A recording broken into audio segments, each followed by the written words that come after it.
एक बार लोहे की दुकान में अपने पिता के साथ काम कर रहे एक बालक ने अचानक अपने पिता से पूछा, पिताजी इस संसार में मानव की क्या कीमत है।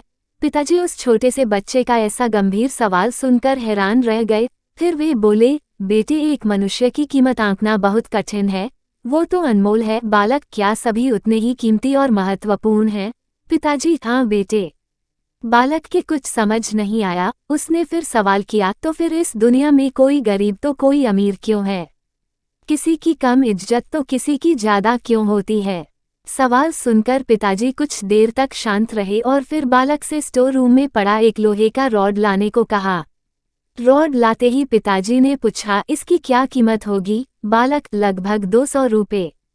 पिताजी, अगर मैं इसके बहुत से छोटे छोटे कील बना दूं, तो इसकी कीमत क्या हो जाएगी? बालक कुछ देर सोचकर बोला, तब तो ये और महंगा बिकेगा, लगभग 500 रुपये का। पिताजी, अगर मैं इस लोहे से घड़ी के बहुत सारे स्प्रिंग बना दूं तो?